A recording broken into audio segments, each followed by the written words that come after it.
Bismillahirrahmanirrahim. Assalamualaikum warahmatullahi wabarakatuh. Innal hamdalillah nahmaduhu wa nasta'inuhu wa nastaghfiruh wa na'udzu billahi min shururi anfusina wa min sayyiati a'malina. May yahdihillahu fala mudilla lahu wa may yudlilhu fala hadiya lahu. Asyhadu an la ilaha illallah wahdahu la syarika lahu wa asyhadu anna Muhammadan 'abduhu wa rasuluhu la nabiyya wa la rasula ba'da amma ba'd.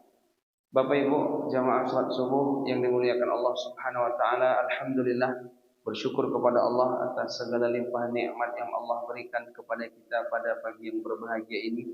Waktu yang berkah didoakan oleh Nabi. Nabi berdoa, Allahumma barik li ummati fi bukuriha. Ya Allah, berkahilah umatku di waktu pagi mereka. Maka di waktu pagi seperti ini habis subuh sampai menjelang terbit matahari, sebagian ulama mengatakan dimakruhkan untuk ketika orang itu dia tidur, maka diisi betul kondisi seperti ini dalam rangka untuk ketaatan kepada Allah, bisa berdoa, bisa berzikir, bisa tilawah Al-Quran, termasuk juga zikir adalah pengajian. Dan hari ini hari Jumat, hari yang mulia, Nabi SAW memerintahkan banyak berselawat Bapak Ibu kepada Nabi SAW. Nabi bersabda, "Man shalla alayya wahida, sallallahu alaihi asyra." Siapa yang berselawat kepadaku satu kali, Allah akan berselawat kepadanya 10 kali. Maka banyak berselawat di hari Jumat. Kalau bisa, hari Jumat adalah hari kita banyak libur untuk aktivitas-aktivitas dunia. Kita perbanyak untuk beramal soleh, beribadah. Salawat dan salam semoga tercurah kepada Nabi Muhammad sallallahu alaihi wasallam. Jemaah yang dimuliakan Allah Subhanahu wa taala, kita mungkin pernah merasakan yaitu ketika beribadah tadi semangatnya turun. Ibu-ibu pernah turun semangat ibadah? Pernah. Nah, sekarangnya lagi semangat atau lagi turun semangatnya? Lagi semangat. Kalau misalnya turun semangat beribadah itu hal biasa. Karena ada satu pepatah Arab mengatakan dawamul hal minal muhal. Kondisi seseorang selalu begitu-begitu terus itu mustahil. Kita Bapak Ibu mau apapun lah, semua perkara dunia, kalau itu terus jarang, kita mesti ada bosannya. Ada waktu di mana kita akan merasa letih, ada waktu di mana kita merasa bosan, segala macam. Ketika kita misalnya setiap hari inginnya sholat tahajud, setiap malam tahajud, ada masa nanti kondisi semangat tahajud kita menurun. Makanya dalam satu hadis Nabi SAW mengatakan, istaqimu walan tuhsu. Istiqomahlah, tapi kalian tidak akan mampu istiqomah. Dalam hadis yang lain Nabi mengatakan, inna likulli amalin syirrah wa likulli syirratin fatrah wa man kana fatratuhu ala sunnati faqad ihtada. Wa man kana ghayra dzalika faqad halak. Nabi bersabda, setiap seseorang itu nanti ada waktu di mana amal dia itu lagi naik-naiknya. Tapi ada nanti waktu di saat amal lagi semangat naiknya beribadah semangat tadi, ada masa di situ turun. Nah, siapa yang turun tadi tetap di atas sunnahku, maka dia dapat petunjuk. Tapi siapa yang waktu turun tadi semangatnya dia tidak di atas sunnahku, maka dia celaka. Maksudnya apa Bapak Ibu? Ketika semangat beribadah turun, jangan sampai yang wajib pun tinggal. Paling tidak yang sunnah-sunnah saja. Misalnya semangat tahajud, semangat sholat duha, semangat sholat mutlak. Mungkin pas lagi turun semangat tadi, pas sholat duhanya tinggal, sholat tahajudnya cuma tinggal witir aja lagi cuma, atau mungkin tidak ada sama sekali. Tapi sholat subuh jangan sampai tidak sholat, kan begitu. Jadi jemaah yang dimuliakan Allah Subhanahu wa taala, datang seorang sahabat ke Nabi. Ya Rasulullah, nafaqul Handhalah, namanya Handhalah. Handhalah munafik ya Rasulullah. Ketika itu Nabi bertanya, kenapa kok bisa begitu?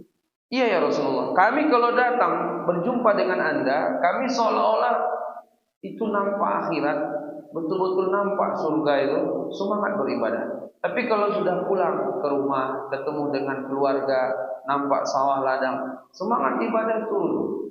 Ini kan munafik, kata Nabi. Kata Nabi SAW, "Walladzi nafsi biyadi, in law tadumuna ala ma takununa indi wa fi dzikri, la sahafatkumul malaikatu ala furushikum wa fi turuqikum walakin ya hamdalah sa'atan talata marat, rawahu Muslim. Bapak Ibu sekalian, ketika sahabat datang ke Nabi terkait tentang bahwa semangat beribadahnya turun kalau sudah pulang ke rumah, lalu Nabi mengatakan, demi jiwaku yang berada di tangannya, sekiranya kalian tetap istiqamah, begitu aja terus ibadahnya, mestilah malaikat sudah menyalami kalian, bersalaman dengan kalian di tempat-tempat tidur kalian dan di jalan-jalan kalian. Ibu-ibu pernah datang malaikat di salamnya, Assalamualaikum Bu, pernah? Tak pernah kan? Menandakan memang Bapak Ibu kita semua ini tidak selalu begitu terus beribadahnya kan? Mesti ada naik turun semangatnya, turunnya ada. Tapi kata Nabi, ketika turun tadi sebentar saja, jangan lama-lama. Ini sekali enggak sholat sampai 7 bulan tak sholatnya. Ini enggak bisa terlalu lama ini. Sholat sunat malah sampai 7 bulan. Ini enggak bisa begitu. Jamaah yang dimuliakan Allah Subhanahu wa taala. Jadi kata para ulama, kenapa bisa begitu? Ada dua alasan. Alasan pertama, karena kita ini memang bodoh, ada dosanya. Dosa itulah yang menghalangi kita untuk taat beribadah. Nabi bersabda, kullu bani Adam khata' wa khairul khata'in tawwabun. Setiap anak Adam salah dan sebaik-baik kesalahan bertaubat kepada Allah Subhanahu wa taala. Bapak Ibu sekalian, beberapa hari ini kita diingatkan oleh Allah lewat makhluknya, yaitu Gunung Merapi dengan meletusnya dia. Itu biasanya karena dosa. Wa ma asabakum min musibatin falima kasabat aydikum wa ya'fu an katsir. Tidaklah musibah menimpa kalian itu mesti karena ulah kita sendiri. Dan dari kesalahan kita itu lebih banyak yang dimaafkan Allah daripada yang dihitung-hitung sama Allah. Banyak dimaafkan aja lah. Karena kita ini tempat salah.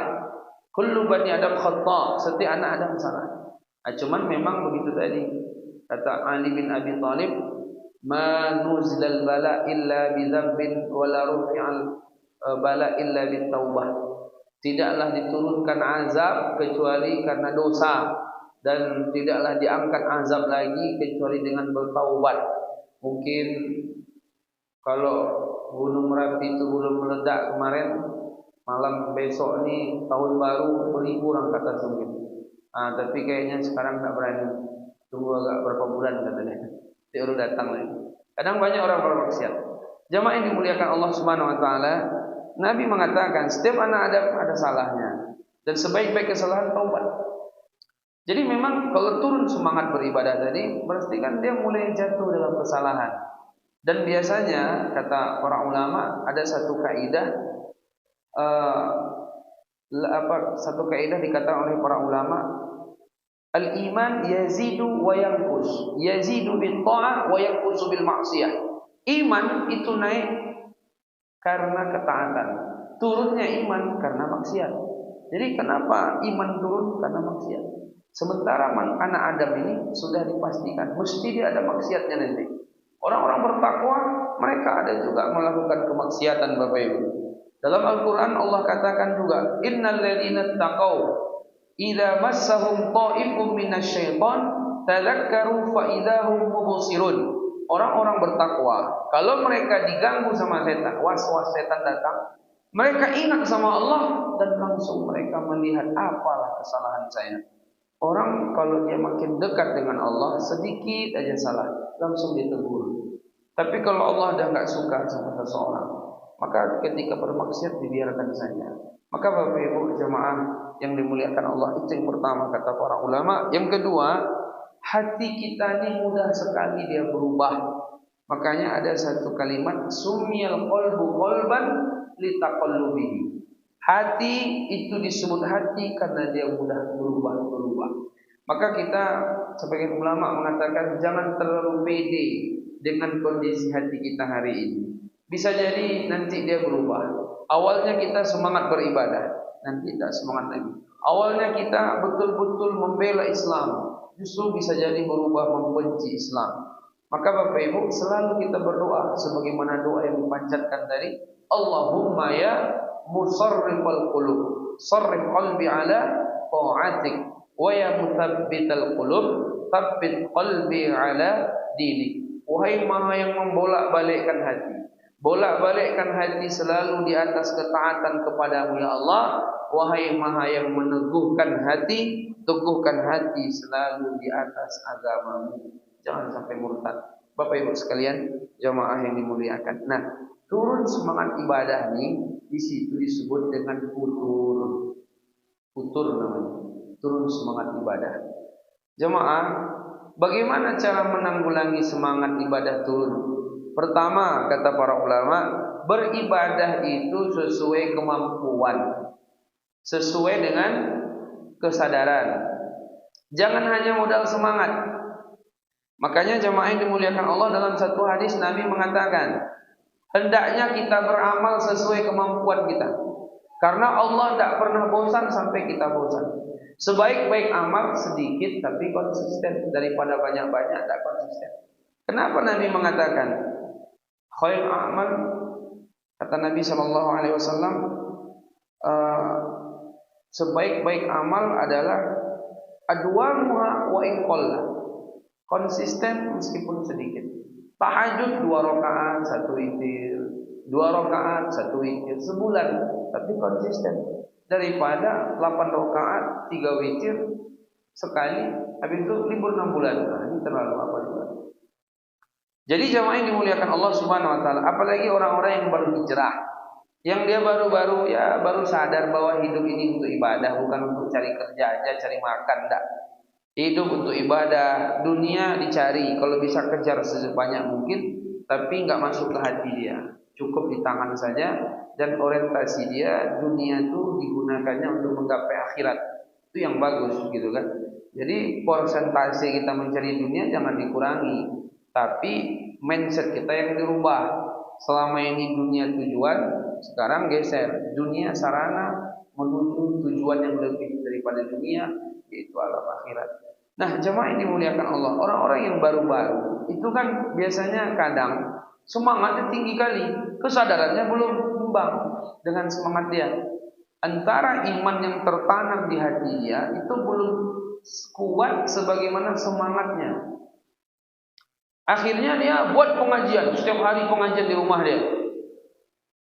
Tiap hari pokoknya undang ustaz. Lama-lama dia sebulan, 2 bulan, 3 bulan bosan, akhirnya tinggal. Kenapa demikian? Kata para ulama, antara iman kita Bapak Ibu dengan amal soleh itu seperti pohon dengan batang pohon atau daun-daun pohon itu, ranting-rantingnya dengan akar. Jadi kalau akarnya itu sudah kokoh, besar, akar itu kan sekian tahun baru kuat nanti menghujam ke tanah kan, maka nanti seimbang pula batangnya sama daun-daunnya. Ini enggak, akarnya meruki dikit baru langsung dikasih batangnya besar, nanti daunnya lebat, rantingnya banyak, tumbang dia. Begitu juga kita dengan iman. Maka kalau orang dia baru, sebaiknya jangan terlampau banyak dulu, nanti takutnya dia segera bosan dan dia tidak mau ibadah lagi. Itu perumpamaannya sebenarnya. Berbeda dengan kalau seperti ada sahabat namanya Abbad bin Bishr. Abbad bin Bishr ini Bapak Ibu, dia sekali waktu sholat tahajud, kondisi perang, sholat tahajud. Dalam sholat tahajudnya dia membaca surat Al-Kahfi 110 ayat, kurang lebih setengah juz. Bapak-bapak, ibu-ibu pernah sholat tahajud setengah juz? Hah? Tidak pernah. Sholat tahajud mesti apa istilah orang itu? Empat kul 1 inna, ya kan? Kul ya ayyuhal kafirun, ya kan?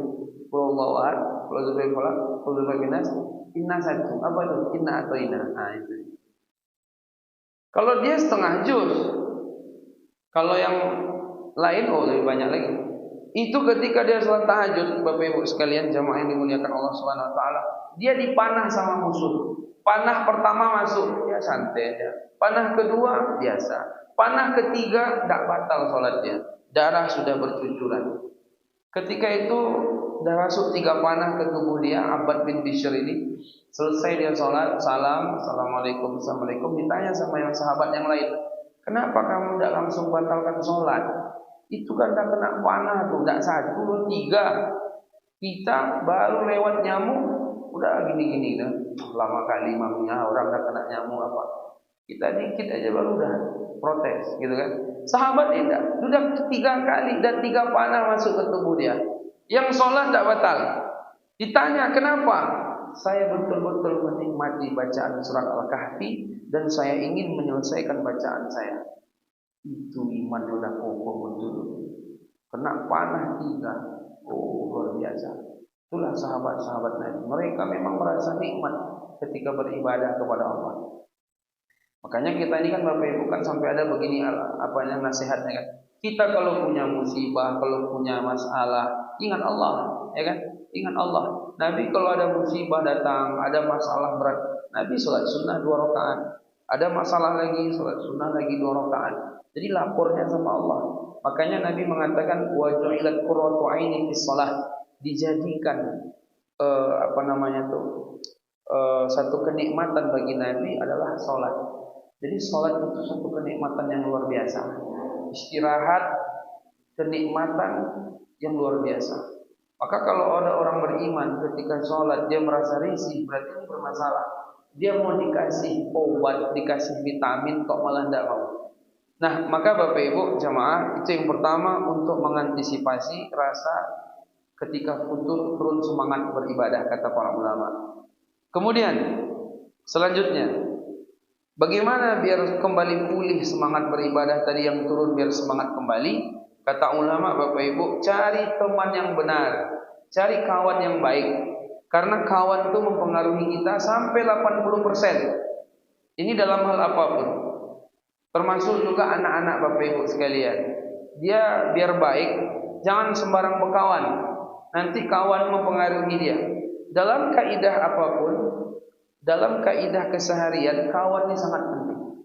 Makanya Nabi mengatakan al-mar'u ala dini khalilihi falyanzur ahadukum man yukhalil. Orang tergantung kawan. Maka kalau ingin melihat seseorang, lihat siapa kawannya.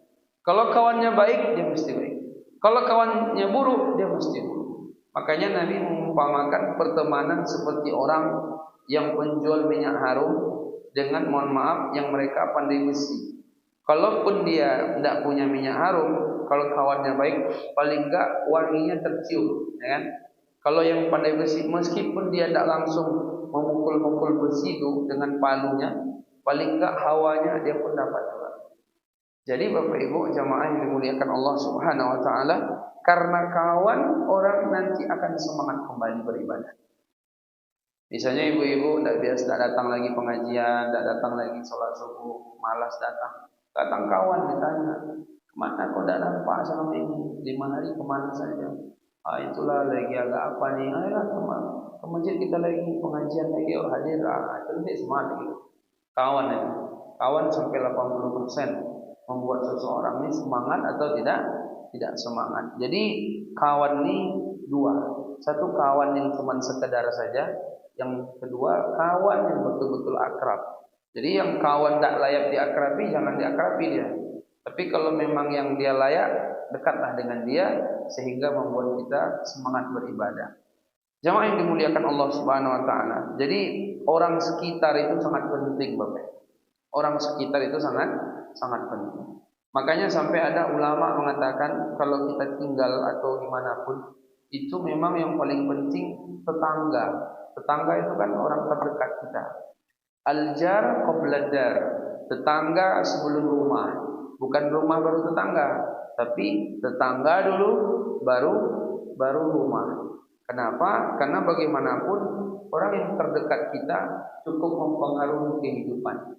Bapak Ibu jemaah yang dimuliakan Allah Subhanahu wa taala. Maka di situ pula ada kisah dulu kan diceritakan oleh Nabi sallallahu alaihi wasallam. Ada seseorang yang dia sudah membunuh 99 orang. Kisah masyhur. Ketika itu datang kepada seseorang yang dia ahli ibadah tapi tidak ahli ilmu. Saya sudah membunuh 99 orang. Masih adakah pintu taubat bagi saya? Kata yang orang ini tadi, ahli ibadah bukan ahli ilmu. Tidak, kamu sudah terlalu banyak dosa. Akhirnya dibunuhnya sekalian sampailah 100. Lalu datangnya kepada ahli ilmu, seorang ustaz waktu itu. Ya ustaz, apakah saya ini masih ada kesempatan taubat? Saya sudah membunuh 100 orang kata Ustaz tadi. Masih selama matahari belum terbit dari barat, selama nyawa belum ditenggorokan, Allah terima taubat kamu. Tapi dengan syarat kamu harus pindah dari tempat ini ke tempat yang sebelah, negeri yang saleh. Karena apa? Di negeri dia ini banyak orang membunuh. Nanti dah taubat diulangnya lagi. Kan begitu. Akhirnya dia pun pindah. Di tengah jalan dia meninggal dunia. Akhirnya ini kan proses mau taubat baru. Belum sampai dia meninggal. Datang malaikat azab ingin membawa dia ke neraka. Tapi datang pula malaikat rahmat ingin bawa dia ke surga. Ribut dua malaikat ini. Dalam hadis Muslim ini kalau tidak salah. Lalu datanglah malaikat yang ketiga. Sekarang jangan ribut-ribut ya. Coba kalian hitung jarak dia antara tempat dia taubat dengan sebelum dia atau ke tempat dia mau berangkat tadi, mana yang lebih dekat? Ternyata Bapak Ibu, jarak ke tempat taubat lebih dekat sejengkal. Akhirnya dia pun ahli surga, dibawa dia ke surga. Nah, jadi poinnya adalah pertemanan penting.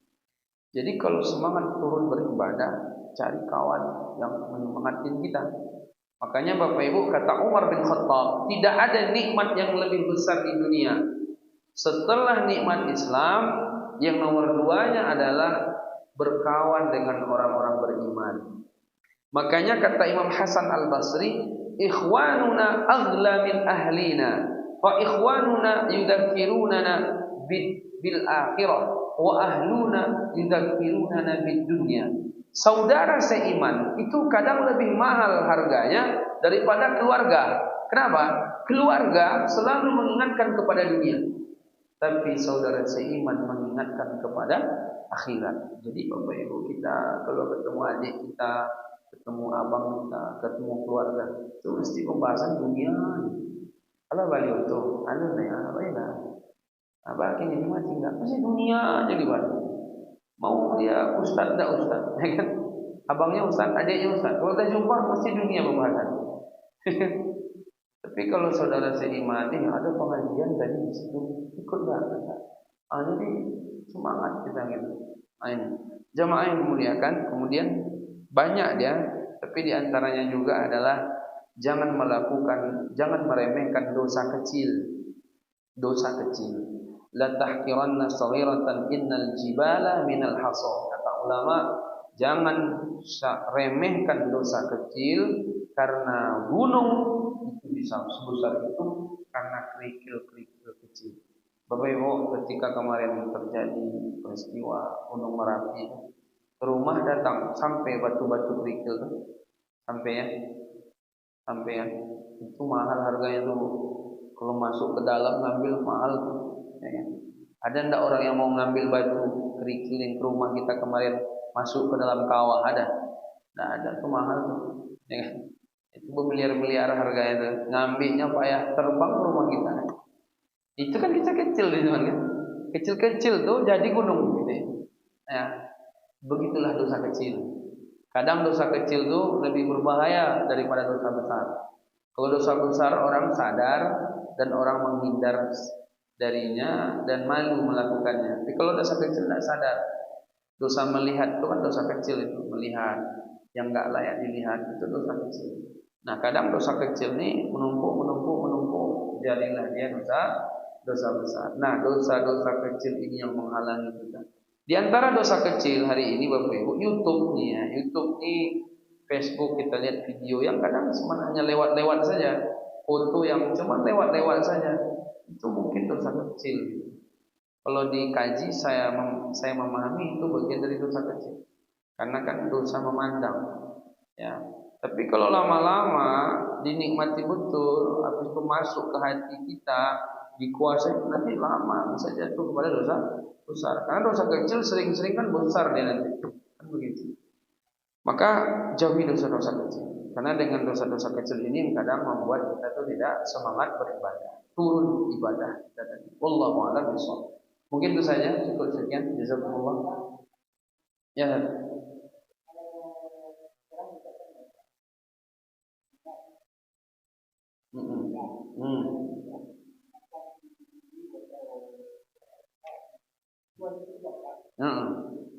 Jadi ada 3 komoditas Iya iya, tahu kita. Begini. Tahu tidak orang tuanya ini? Yang lain bahkan tidak tahu sekali. Lalu kita kan bagi yang ulama dengan yang ada ulama yang begini. Oh, ulama ini begini. Tidak ada. Ada juga ulama yang begini menyalahkan umat kepada yang Allah itu tadi. Ketika saya bagaimana ulama kita ulama terhadap umat dalam rangka mendidik. Pertama, yang kedua, kita ada kita ini yang kita pilih. Kita tahu harapan yang dimiliki kita. Lalu yang mulai kita ulama ini dipilih kepada ayat Allah. Lalu kita kok begini perangnya? Mana tidak punya kita ada kita menjadi sama ini. Dia jelas tak jelas kepada umat di bawah sana. Iya, ini pertanyaan yang memang rutin ya Bapak Ibu ya. Ini ada 3 calon katanya kan. Ini gimana kita menyikapi? Katanya ini yang baik, tapi ini bilang ini juga yang baik. Ini bilang ini yang baik. Berarti kan semuanya baik. Dari yang semua baik ini mana yang paling baik? Gimana ulama menyikapi? Kalau pertanyaan pertama tadi, bagaimana ulama menyikapi? Saya Bapak Ibu, bukan saya tidak serius dalam hal ini. Kita pernah menseriusi, tapi terakhir dimainkan. Akhirnya kan malas kita jadinya. Akhirnya dalam hal ini kesimpulannya ya sudahlah, pilih aja lah mana yang menurut kita yakin, istikharah, pilih dia yang mana kita yakin setelah istikharah tadi. Kadang begini, kita seriusi yang ini, rupanya setelah itu lain pula peranginya. Sebagaimana yang sebelum-sebelumnya, diseriusi yang ini, rupanya dia pun lain pula lagi peranginya. Jadi kadang-kadang dalam masalah demokrasi ini istilahnya kan ada tuh, tidak ada kawan abadi, tidak ada lawan abadi. Semua tergantung kepentingan. Jadi kadang di kitanya yang betul-betul perhatian, tapi di situnya ke kitanya tidak begitu perhatian. Dia perhatian betul sama kita ya ketika kondisi butuh-butuh saja. Kalau tidak bisa saja dia berubah. Sebagaimana yang sebelumnya udah akrab, habis itu berubah ke sini. Jadi dalam perkara demokrasi ini Bapak Ibu, makanya dibilang orang itu kan pesta demokrasi, tidak begitu apa-apa kali. Kadang kita berharap di sini, kadang dia berubah ke sini. Satu, yang kedua, untuk yang memang betul-betul dia mungkin ulama, sehingga dia memilih ke A, B atau C. Yang kita harap mungkin semuanya ke A, tapi kok ada juga yang ke B, yang ke C. Coba tanya, yang paling pakai amplop, buang dia. Jadi kalau ada ulamanya yang dapat amplop dalam hal ini, maka jangan ikuti dia. Karena kalau udah pakai kayak gitu, mesti targetnya dunia. Kita kan akhirat maunya nih, agama kita bagaimana biar baik, umat juga bagaimana berbaik. Itu nggak bisa bercampur dengan dunia. Kalau misalnya dia dapat itu tadi, ini mesti nanti kepentingan lebih kepada syahwat dia. Karena yang merusak umat ini 2. Satu, fitnah syahwat atau fitnah syubhat. Fitnah syubhat itu di kalangan orang awam, fitnah syahwat itu di ulama. Jadi ulama yang bermasalah itu karena syahwat. Ilmu dia punya, cuman syahwatnya yang bermasalah. Masyarakat dia nggak punya ilmu, linglung kan akhirnya. Kalau memang ada ulama, dia yakin 1 dari 3 ini yang benar. Harusnya nomor ini dipilihnya. Tapi kok nomor itu bergeser dia, berarti syahwat itu. Dan itu berarti ada di belakang itu. Maka kalau ada yang dapat di belakang itu, jangan ikuti dia, ikut ulama yang nggak ada apa-apanya. Jadi Bapak Ibu, poinnya bagaimana Ustaz? Poin pertama, kalau saya tidak begitu dibilang serius, ya serius, dibilang nggak serius, tidak serius sekali. Karena udah berapa kali kita seriusi, rupanya main-main. Ya kan? Habis itu yang kedua, kalau nanti ada ulama yang ke sana, yang ke sini, yang ke situ, pilih ulama yang paling warok, yang paling tidak mementingkan dunia. Insya Allah pilihannya lebih tepat di situ. Allahu a'lam bishawab. Itu ya Pak. Cukup. Karena yang perkara ini agak-agak sensitif. Bahkan sekarang ini Bapak Ibu, kalau berdoa tidak boleh pakai amin lagi katanya. Makbul, makbul, makbul. Lain juga ini ya kan. Inilah makanya. Pinter-pinter kasih nama ya, bagus juga ya kan. Saat silap-silap ya kayak gitu jadinya. Jadi kalau berdoa sekarang makbul, makbul gitu. Aduh ya kan. Lain pula. Itulah susahnya ya. Sampai ke syariat pun berubah. Ini nggak boleh begitu harusnya. Ini semua perkara dunia. Meskipun dunia ini nanti juga berpengaruh kepada akhirat. Maka lihat siapa yang paling ikhlas. Allahu a'lam bishawab. Assalamualaikum warahmatullahi wabarakatuh.